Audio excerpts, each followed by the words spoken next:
Well, there's a moment in life that doesn't get talked about nearly enough. You're in your early 50s, which for me is just around the corner. You've worked very hard, you've saved, you've ticked all the boxes that you were told to tick. And then one day, maybe after sitting down and meeting with your financial advisor, maybe after just a quick look at your investment statement, you realize that something isn't quite adding up.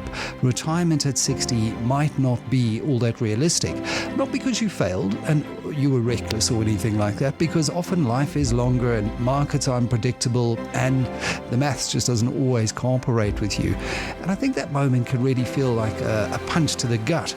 But what if it's not bad news? What if discovering that retirement isn't an option actually is an invitation to rethink the timeline and to keep earning strategically, to give your investment a bit more time, and also to design the second half of your life with a bit more intention than the first. And it's something we really like to focus on here on Life Chapters Money Choices. Welcome to the podcast. I'm Michael Avery, and today we're talking about exactly this, midlife reinvention. Joining me is Lynda Smith from 50 Plus Skills, who works with people navigating career reinvention beyond 50, and as always, Kim Potgieter, who does this as well, helping us connect the emotional dots to our broader financial strategies. And it isn't about working forever, don't get me wrong, but I think it is about working differently and living with a bit more intention and reframing and redefining what retirement is all about. So great to have you on the podcast, Lynda. Let's just begin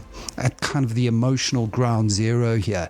You're in your early 50s, you've worked hard, you've done the right things, and then the numbers don't quite add up.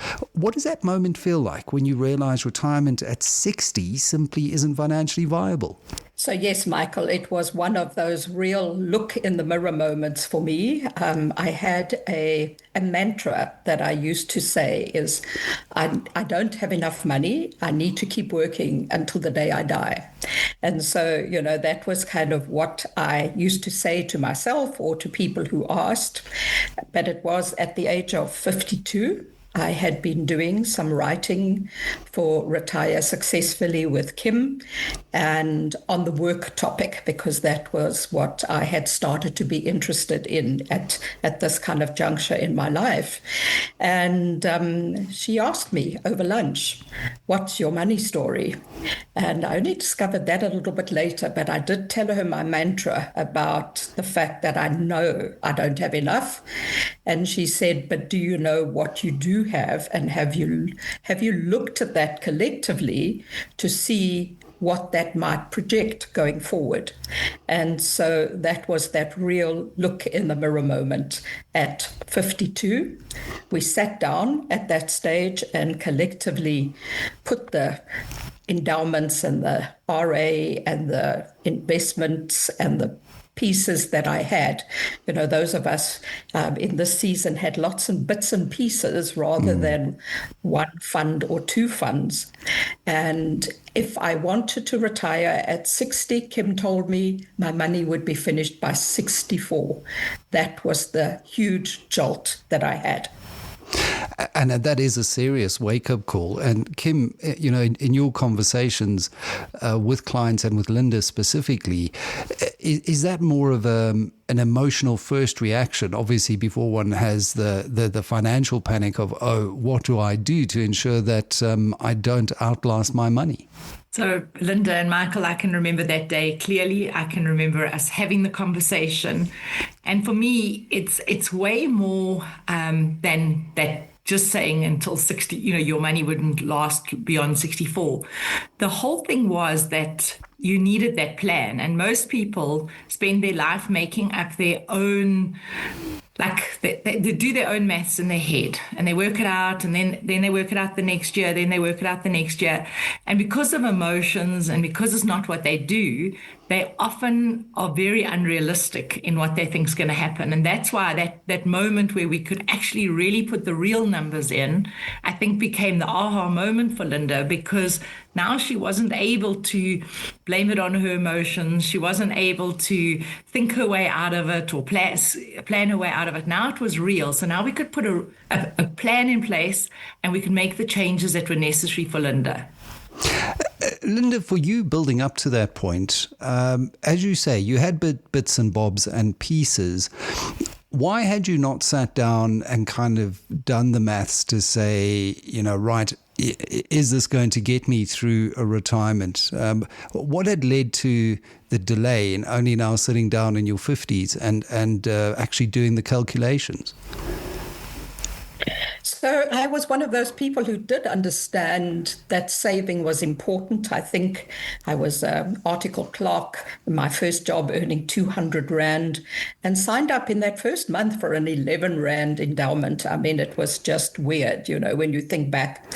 But it was, I suppose, just, Michael, the journey of life. I always had a financial planner, but life happened. I got married at 20, my children born at 23 and 25. My husband was climbing the banking ladder, and so we moved 7 times in 7 years, and so decided to be a stay-at-home mom. I leaned towards being an entrepreneur, and so when you're an entrepreneur, there's not always enough money to add or to grow your fund. And it was always the case of, we have one steady income and I'm the entrepreneur. And I kind of went into business, into a formal working environment, only probably in my early 40s. And so, like many in my generation, sadly, at the age of 40, I was divorced. And my children were in their teens, and I spent that era between 40 and 50 really focused on survival, looking after my children, making sure that they got to the adulthood as solid individuals. And I then found myself at the age of 50 with a deep crossroads. Looking back now, obviously the divorce had happened 10 years before, but I was very focused on my children.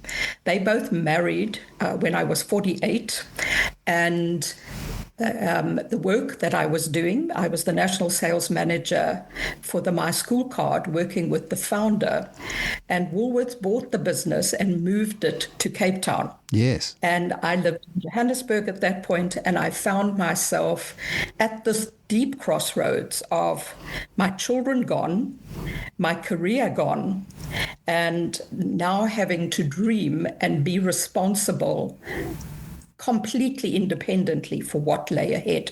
And it was just a year or two later that I had this conversation with Kim. It's a story that I think can really resonate with so many people, Lynda. You have this idea about life, and it reminds me, in our earlier episode on vision to intention, we said that discipline without alignment eventually collapses. And I often wonder whether midlife reality, I don't want to call it panic, but when you're confronted and you cash that reality check about retirement, it's less about the original vision never being properly interrogated, but I think more about inheriting a picture of life that wasn't part of the original plan. But life happens, right? I mean, no one plans to get divorced or plans to find themselves in these situations. So Kim, when you look at people in their 50s sometimes chasing a retirement picture that they inherited, not the one that they consciously chose, is midlife reinvention then less about earning more and more about rewriting that original script? It is, Michael, and it as well is it's just taking what Lynda did. I mean, she was incredibly brave in the sense that she sat down, she disclosed everything, and she, as she calls it, she looked at herself in the mirror and she saw what the reality really was. So many of the people that I'm working with in midlife, their life hasn't gone according to that original script, as you're saying. And things have happened. We go through an incredible amount of different transitions, all happening at once in our midlife. And the people that really succeed and come out of it actually better than they went into it are the people like Lynda that are prepared to look in the mirror and go, okay, these are the changes I need to make. I'm going to be brave. I'm going to make these changes, and I'm not going to stay stuck. Because Michael, that's what you're talking about. If you stay stuck in that old picture of yourself and you just can't let it go, those are the people that become bitter, they become depressed, and they just don't move forward. And like most of us will know, all three of us on this podcast today will know, we've all gone through stuff in life, and what has really stood us all in good stead, and has been the fact that when we do fall, we pick ourselves back up and off we go again, instead of staying stuck in that story of where things went wrong. And Lynda, how did you decide to do that, to pick up the pieces and say, right, I'm going to rewrite this script, because you're the founding member of 50 Plus Skills, and it really is about helping others in midlife retool, reskill, and realize that there is still so much of our story that is still to be written, that we can't be trapped in that past version of ourselves that Kim referenced. So yes, this happened to me around 2007, actually. So that's almost 20 years ago. And I have to admit, I did have the pity party at that crossroads moment for about 6 months. And it felt like a deep, dark hole. Yeah. And I do believe I was being prepared for the work that I was going to do by experiencing many of the things that I now see in my own clients. And so I kind of, after about 6 months, decided, actually pull yourself together. You probably have 25 to 30 good, healthy years ahead of you, unencumbered. And what is it that you would love to do with this next season of life? And now that we're living more of a 100-year life, that became my interest. I had been doing some work with Dr. Graham Codrington, and he had said to me, the baby boomers will not retire like previous generations. Yeah. So why don't you look at what that looks like for South Africa? So back then in 2007, I started a company called Refirement Network. Don't retire, refire. And then 8 years ago, we started a second company, 50 Plus Skills. And in both cases, I started to dig deep into understanding longevity, technology, and how these two trends, mega trends, can change the world that we're growing older in.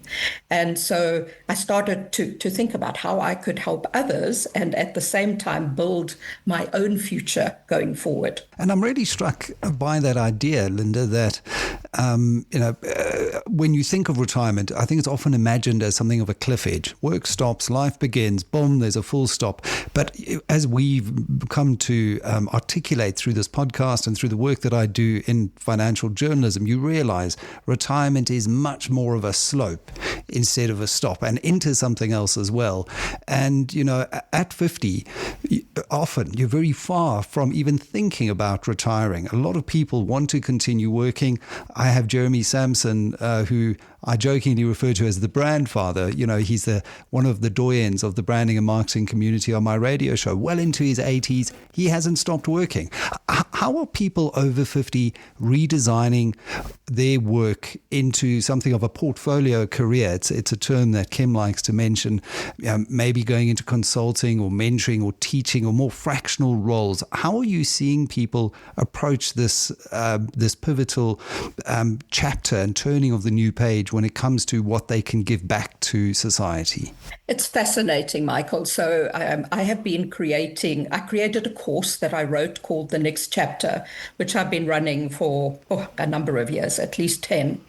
And many people are not aware of how longevity and technology is giving us the opportunity to create a new season. I love to call it the gift season.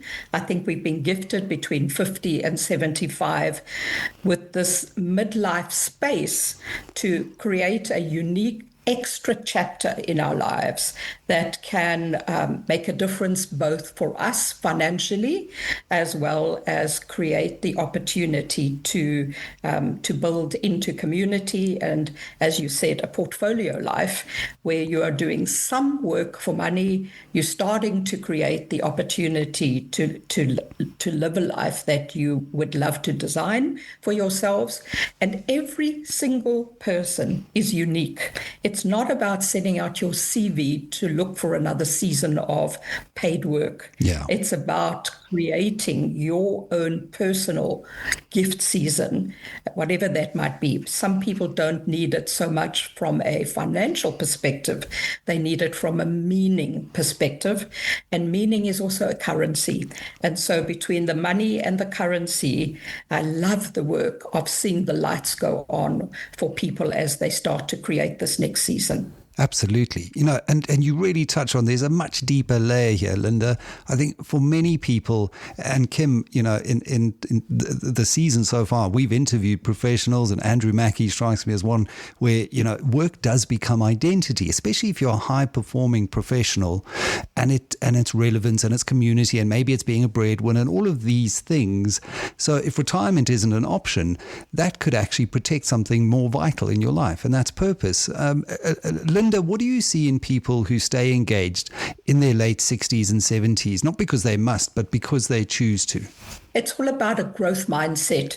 It's about being open to continue to learn and to also meet different people, younger and older and more diverse than they are.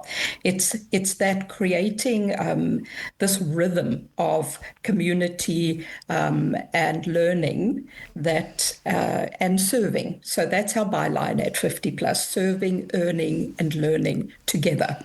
And we do that through our platform.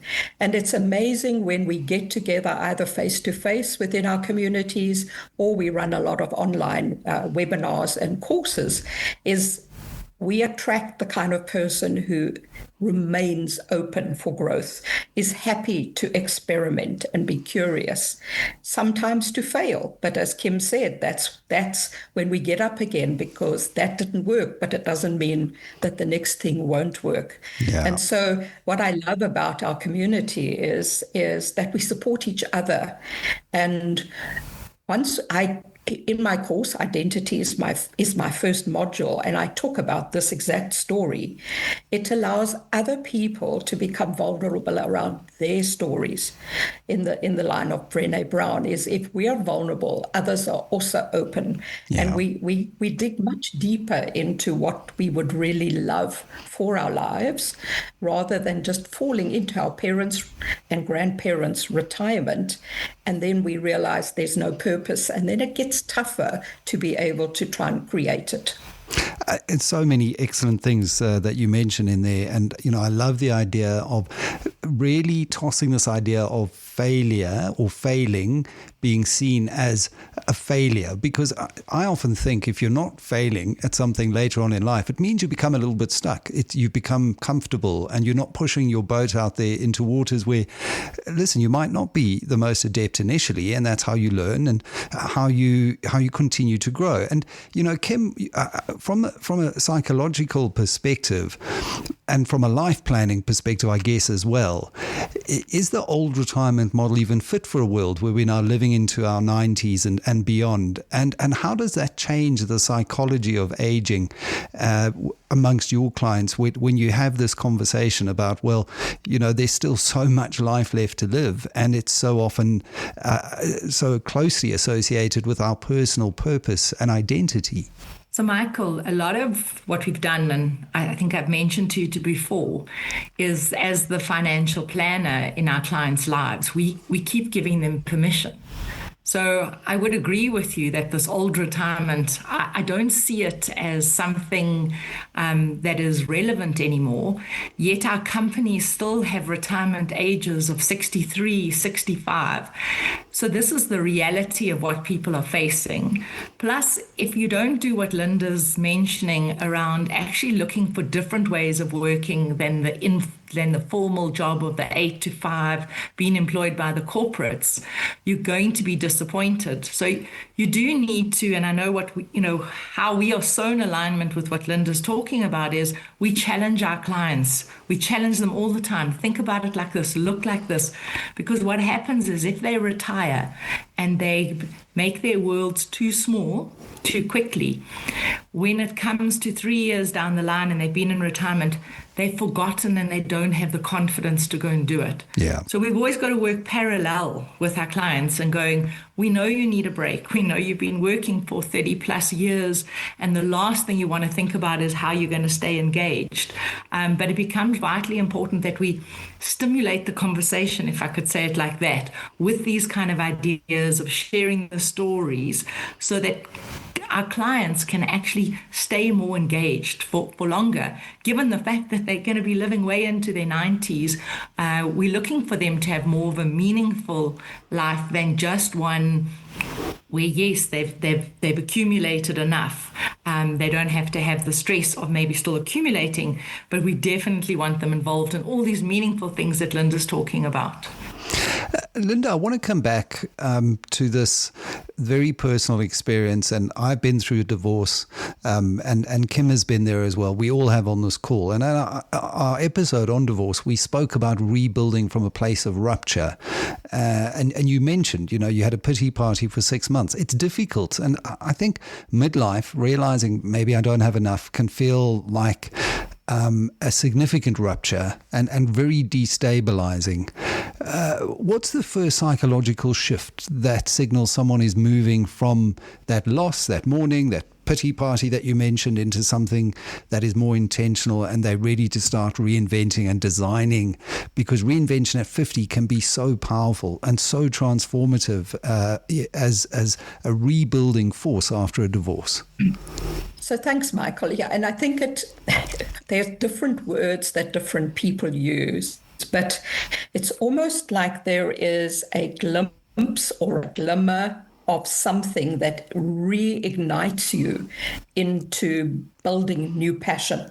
So I think even for me at that stage, as I sat at that crossroads, before Graham had said to me those words about why don't you look at that, I had no idea about what it was that I thought I could do.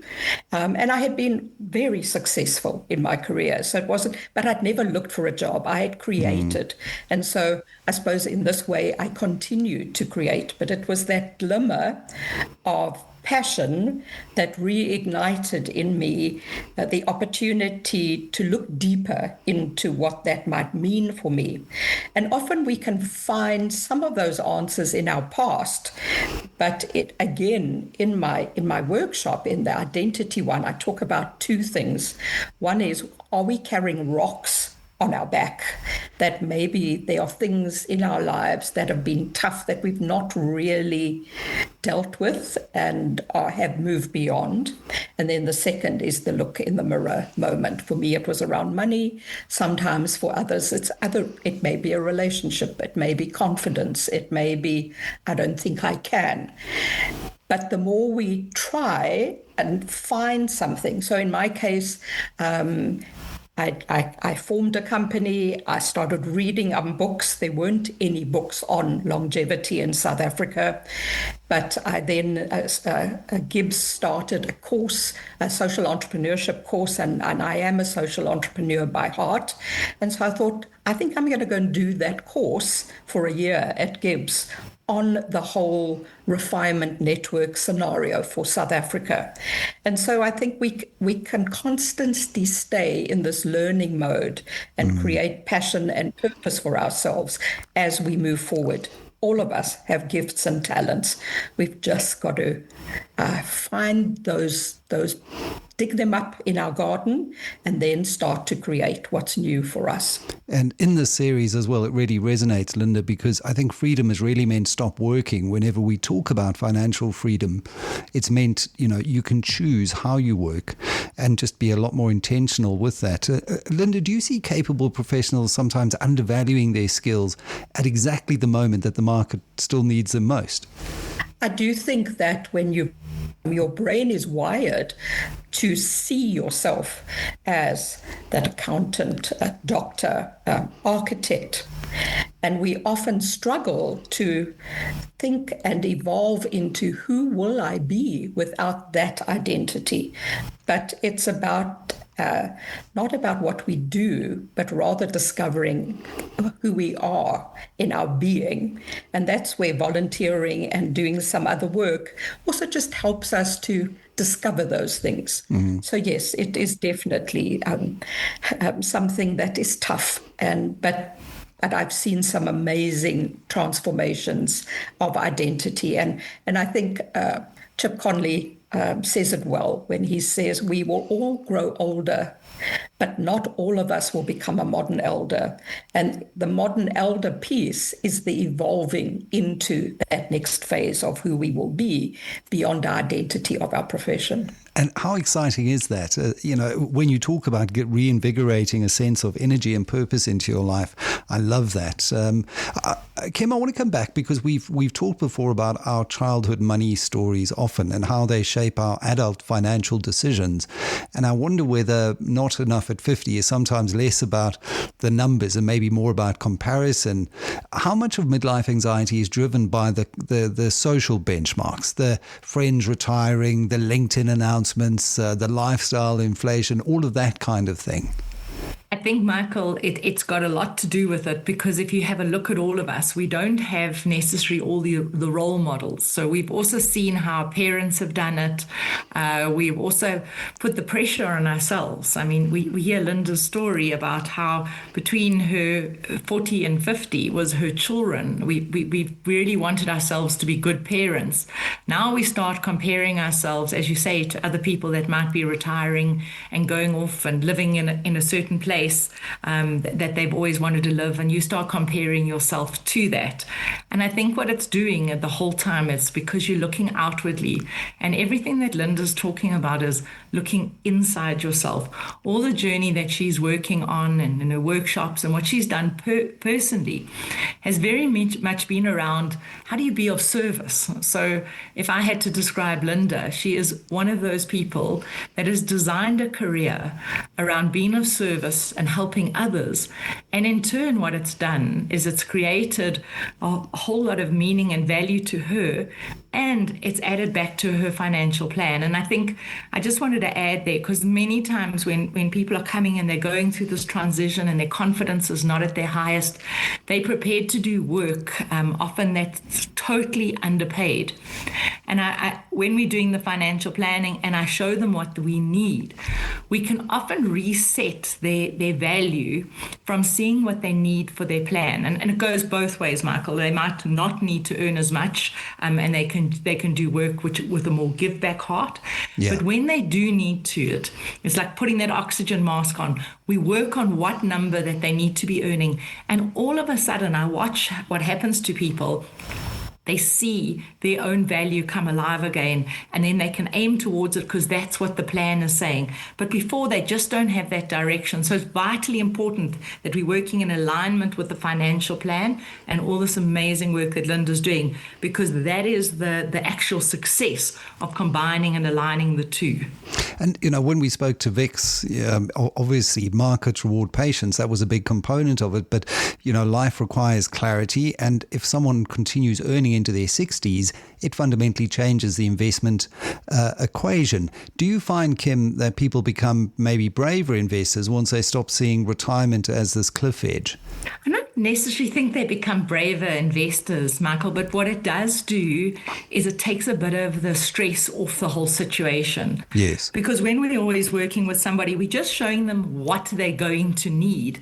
And if they keep it consistently and we keep doing what we planned for, they're going to be fine. And it's less about taking more risks.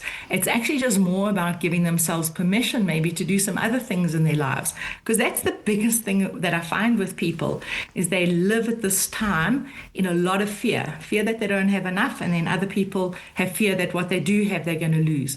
So for me, it's more around the fact that they are not so fearful. So by not being so fearful, they can be braver, they can be more confident, and I think they take more risks with their life. And when I say that, I mean they live life more to the fullest. And for me, that's the goal. Yeah, absolutely. And that's probably what I meant by becoming a braver investor, in saying, we're not investing because out of this fear that we're going to run out of money and things. So, and it becomes a different motivator, and fear is a very powerful motivator, but it's not a very positive one.